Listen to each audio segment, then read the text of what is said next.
खुलुमबाय गिबियावनो नोंथांमोनखौ YouTube channel सोरजिथा क्रिएटिभिटियाव बरायनानै लाग्रोनाय जालायबाय।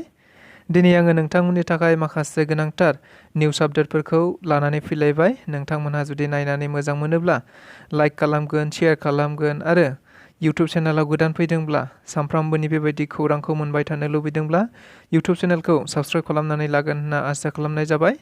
थ' बिदिब्ला दिनैनि भिडिअखौ जागायनोसै। गिबियावनो दङ 30 नं MLA बियाब एबा चिरांदुवार MCLA बियाबनि सिङाव थानाय गंसे दालाङा गोबाव समनिफ्रायनो बायनानै दं। नंगौ, आथिखालाव गोबां थाद'नाय गैयै अखा हाबाय थानायनि जाहोनाव दालाङा औवानि बानायनानै रायजो राजाफोरा लादोंमोनब्लाबो दायो बायग्रुबना थानायखौ नुनो मोननाय जादों, जेराव फरायसालियाव थांग्रा फरायसुला फरायसुलिफोरा गोबां खस्थ'नि गेजेरजों थांनो गोनां जानायखौ नुनो मोननाय जादों। मख'जाथावदि बे दालांखौ बानायनो थाखाय MLA जयन्त बसुमतारियै बिथाङा माखासे साननि सिगांनो अन्थाइ खाम्फा गायसनना होनाय जादोंमोनब्लाबो नाथाय दासिमाव जेबो बाला अन्थाइ थरसेबो गोलैयाखै होननानै बिथांमोनहा गोख्रों रावजों बुंथिना होबावो। लोगोसे दालांखौ लुनानै होनो थाखाय फरायसाफोरा प्रमद बर' बिथांनिसिम खावलायहरनाय जादों होननानैबो खौराङाव मिथिबावनाय जादों। बिटिआरनि गाहाय मावफुं सोद्रोमा प्रमद बर' बिथांनि मासि लानानै सामलायनायाव क'क्राझाराव थानाय एडमिनिस्ट्रेटिभ स्टाफ कलेजाव CC-बिटिआरनि मोनसे जर'खा सावराय जथुम जानानै थाङो। मिथिनाय बायदिब्ला बे CC-बिटिआरआव थानाय गासै हारि माहारिनि सोद्रोमाफोरनि नुजाथिनायाव गुवार आरो गोथौयै सावरायलायनानै गासै हारि माहारिनि जेंनाफोरखौ फैबाय थानाय समाव थाबैनो सुस्रांलांनाय जागोन होननाबो थांखि लानाय जादों।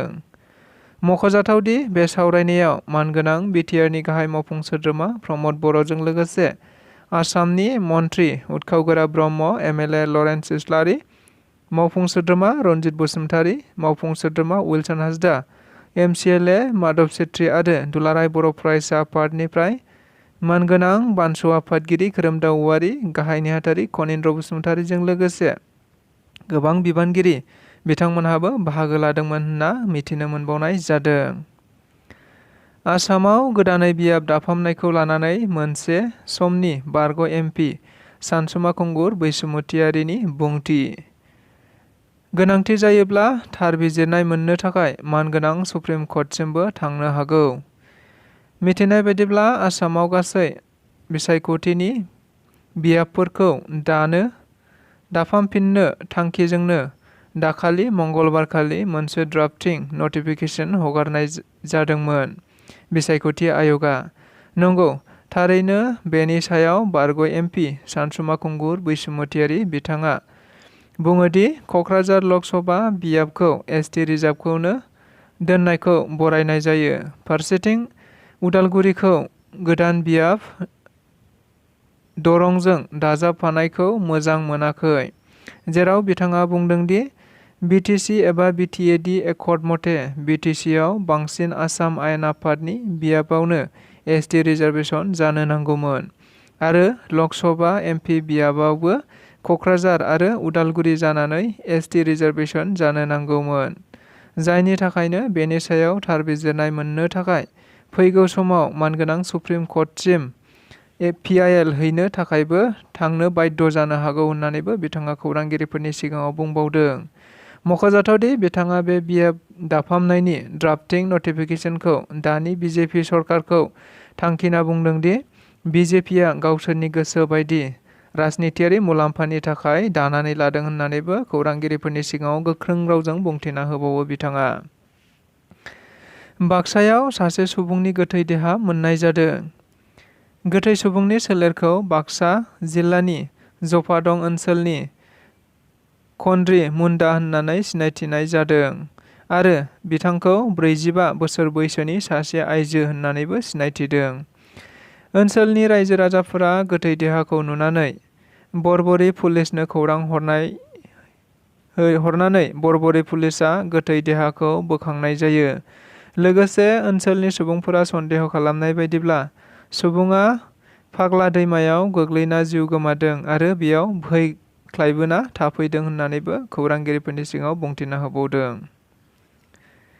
दिमा हासाव सरकारा ट्राइबेल सुबुंफोरनि थाखाय मोनसे गोनांथार थांखि लादों। जायखिजाया ट्राइबेल सुबुङा ट्राइबेल नङै सुबुंजों जुलि जायोब्ला बिनि ट्राइबेलनि गासै मोनथायखौनो बोखारना होनाय जागोन। थारैनो बाथ्राया जोबोद साननो गोनां। नंगौ, थांनाय 17 जुन खालि दिमा हासाव अट'नमास काउन्सिलनि रेभिनिउ बिफाना मोनसे थांखि लानायखौ फोसावना होनाय जायो, जेराव सासे ट्राइबेल हौवा एबा हिन्जाव सुबुङानो ट्राइबेल नङै सुबुंजों जुलि जायोब्ला अब्ला बिहा ट्राइबेलनि गासै मोनथायखौनो बोखारनाय जागोन। मख'जाथावदि बे बाथ्राखौ लानानैनो बिटिआरआवबो गोबां सुबुंफोरनि गोसोआव बे जाथायखौ लानानै सोंथि सिखांनायखौ नुनो मोननाय जादोंमोन। जाय बाथ्राखौ लानानै मैया एमपि रोनगोरा बिथाङा बिटिआरआव बेबायदि जायखिजाया थांखिखौ लानाय जानाय नङा होन्नाबो रोखा खालामनानै होबावो। लोगोसे बिटिआरआव गोबां ट्राइबेल आरो ट्राइबेल नङै सुबुंफोरानो रायजो जाना दं, बेनिखायनो बिटिआरआव बे आयेना सोलिनाय नङा होन्नानैबो बिथाङा खौरांगिरिफोरनि सिगाङाव बुंथिना होबावो। बियाब दाफामफिन्नायखौ लानानै इउपिपिएल राजखान्थि दोलोनि खौरांगिरि मेल। बिटिआरआवबो बियाब दाफामनायाबो थाबैनो जागोन। दाखालि मंगलबारखालि बिसायख'थि आय'गआ आसामाव गोदानै बिसायख'थि बियाब दाफामनायनि ड्राफ्टिं नटिफिकेसन होनाय जाबाय, जेराव दायो बिटिआरआव 12था मासिनिफ्राय 15था आसाम आयेन आफादनि बियाबनि मासिखौ मोननो हानाय जाबाय। नंगौ, बे बाथ्राखौ लानानैनो मैया इउपिपिएलनि गाहाय नेहाथारि राजु नार्जारि बिथाङा बिसायख'थि आय'गनिसिम मोनसे खौरांगिरि मेलनि गेजेरजों साबायखर बावनाय जायो। लोगोसे बिथां राजु नार्जारिया बुंदोंदि बै समाव हाग्रामा महिलारि, सानसुमा खुंगुर बैसुमुतियारि आरो चन्दन ब्रह्म मोनहानो 9थि एमेन्डमेन्टनि गेजेरजों बिटिसिआव मोनद'ल' एसटि रिजार्भ खालामना दोनबोखादों, जायखौ एमेन्डमेन्ट नङाब्ला सोलायनो हाया। थारैनो दाबो बे मोन6थायानो एसटि रिजार्भेसन फैदों। जुदि बै समावनो बिथांमोनहा एसटि मासिखौ बारायखायोमोनब्ला बांसिन जागौमोन होनना बुंथिबावो खौरांगिरिफोरनि गेजेराव। आथिखालाव गासै ओनसोलावनो थाद'नाय गैयै जुब जुब अखा हानायखौ मिथिनाय जादों, जायनि जाहोनाव गोबां सुबुंफोरनि धोन दौलतफोरा खहा जानायजों लोगोसे रायजोआरि गोबां धोनफोराबो खहा जादों। नंगौ, बेबायदिनो मैया बाक्सा जिल्लानि सिङाव थानाय कुमारिकाटानिफ्राय झालासिम थांनाय लामायाव दारांगा दैमानि सायाव थानाय गंसे दालांआ मैया दाखालिनिफ्रायनो गाज्रि हालोदाव थाबाय थानायखौ नुनो मोनबाय थानाय बायदियैनो थारैनो बे दालांआ मैया बेलासियाव बायस'लांबाय, जायनि जाहोनाव दायो थांलाय फैलाय लामाया बन्द' जानानै थानायखौबो खौराङाव नुनो मोननाय जादों। बिटिसिनि बारग'लेङाइ गाहाय मावफुं सोद्रोमा खाम्फा बरगयारि बिथाङा आसाम बियाब दाफामनायखौ लानानै बिसायख'थि आय'गनिसिम साबायखर बावदों।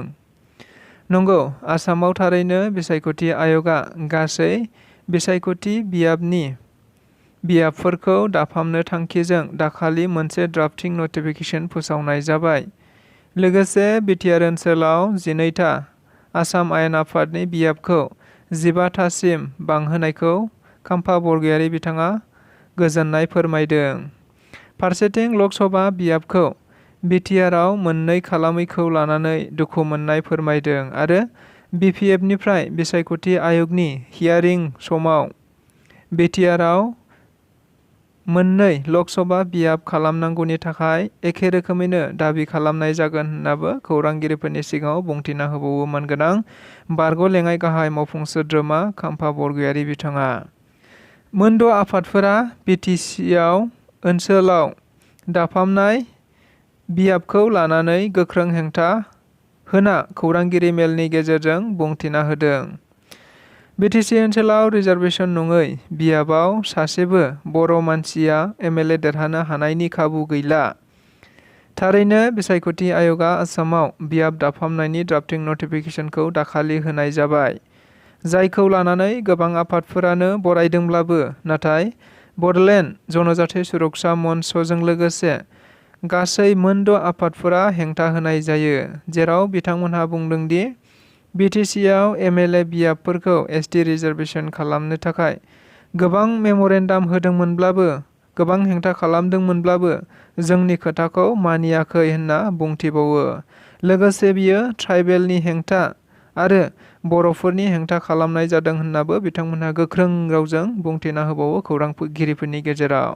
बेजों लोगोसे दिनैनि रादाबा बेखिनियानो। नोंथांमोना जुदि रादाबखौ नायनानै मोजां मोनदोंब्ला लाइक खालामगोन, शेयार खालामगोन आरो इउटुब चेनेलाव गोदान फैदोंब्ला जाहाथे इउटुब चेनेलखौबो साबस्क्राइब खालामनानै लागोन होननानै आसा खालामनाय जाबाय। स' गोजोननाय थाबाय।